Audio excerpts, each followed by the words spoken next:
This segment brought to you by Santa Fe Trail Meats in Overbrook. Let us help feed your family. Nowadays, farmers have modern tractors with all the technology and all the features. But the tractor that I grew up driving was an old Super H Farmall.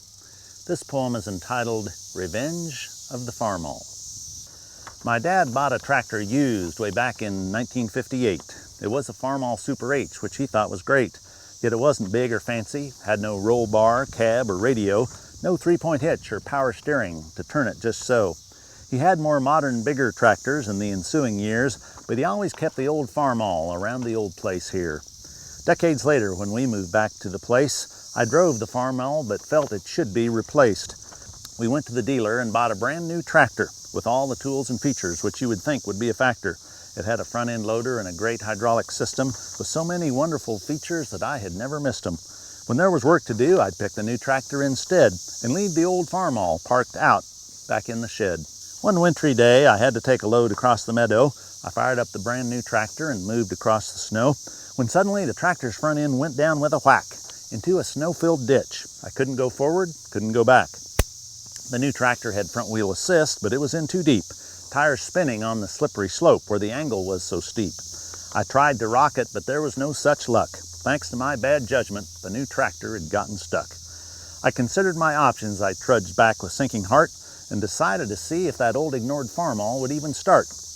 To my surprise, the engine caught with a growl and then a shout. We drove across the meadow and pulled that brand new tractor out. It must have been a funny sight to see this curious trip, like watching a Model T help out a new spaceship. Now things are back to normal. When there's a tractor to be used, I choose the brand new tractor because of all that it can do. But Dad was right, and just because his thinking was so sound, I'll embrace the new technology, but I'll keep the old Farmall around. Happy trailing.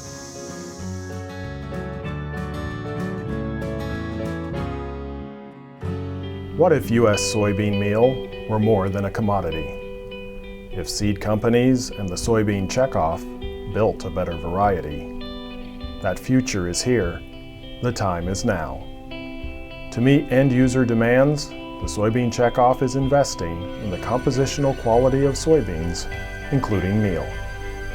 A message from the Kansas Soybean Commission, the Soybean Checkoff, progress powered by Kansas farmers.